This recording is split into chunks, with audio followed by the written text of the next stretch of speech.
From the Opopco Studios in Oklahoma City, this is an OSU update. I'm Jenni Carlson. Our columnist Barry Trammell had a couple days worth of Mike Yurcich coverage in our paper the last few days, and Gina Mizell joins us on the phone right now. And Gina, as we read about Yurcich and think about the Oklahoma State offense, obviously a lot of questions about what this offense is going to look like. But I'm curious, are there any guys out there on this offense that maybe we're not talking about, because we're talking about quarterbacks, we're talking about guys like Josh Stewart and some other known entities, Tracy Moore, but are there some guys on this offense under Mike Yurcich that you could really see almost having surprise breakout sort of seasons, names that we're not even talking about right now?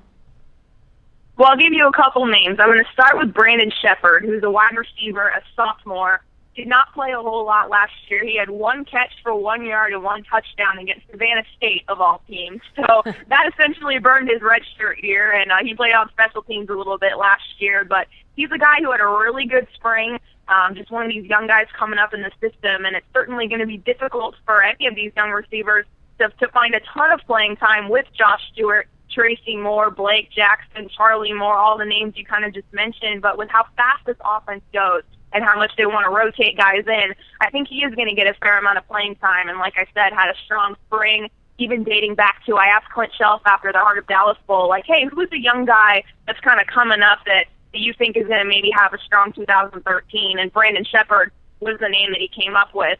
So certainly he's I guess, earned the respect of his teammates as well. And another guy I think is Desmond Rowland. Obviously, Jeremy Smith is slated to be the starting running back after Joseph Randall has left for the NFL, now a member of the Dallas Cowboys. But again, with how fast this offense goes, they need that stronger backup to come in and to be able to relieve Jeremy Smith, much like he did with Joseph Randall the last couple of years. So, Desmond Rowland's now a junior. He's now a veteran in this offense. He's been in the system for a while, and they're certainly expecting a lot from him. Again, he's a guy that is supposedly, a pretty good receiver out of the backfield, kind of a good blend of power and speed, and so I certainly expect him to try to take that next step, and I think this Cowboy offense is going to need him next year, or this coming year. Gina, talking about offensive surprises for the Cowboys, I remember a year ago as the season got started, there were some wide receivers that were young guys, relatively new, names we didn't know, and you threw them out at a meeting, and one of our bosses actually, in retrospect, sort of after the fact, almost accused you of making up the names because there were names we didn't even know. But those guys ended up being some decent contributors on the offense. On the wide receiver group, is that going to happen again? Could we potentially see some guys, you mentioned Shepard, but we've at least seen him. But are there some other guys, young guys coming in that maybe could bubble up, or do they already have that group with all those young guys who did play a year ago? Well, Blake Webb is the one that Mike Sherman has accused me of making up his name until he actually started playing last season. So we'll just put that out there right now. And yeah, Blake Webb will play on the inside, and I think he'll contribute certainly this coming season. But with the two four-star blue chip type recruits coming in, and Rashad Samples and Marcel Aitman, they're both going to play this year. Again, how much I'm not sure, but they're both going to play this year. It's just because they have so much talent, are very highly regarded coming in. So I'm very curious to see what they're able to do.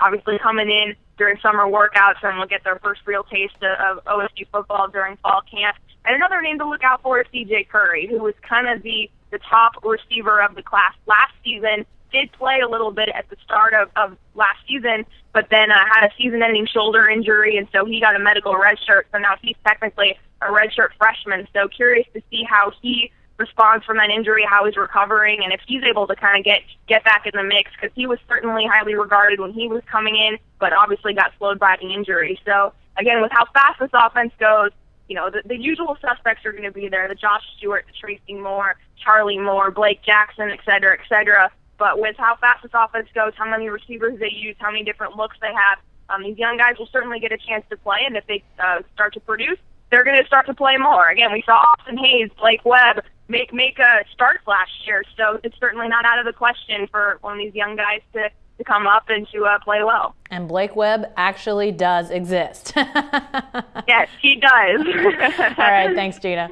Be sure to stay with the best coverage team anywhere at newsok.com and every day in the Oklahoman.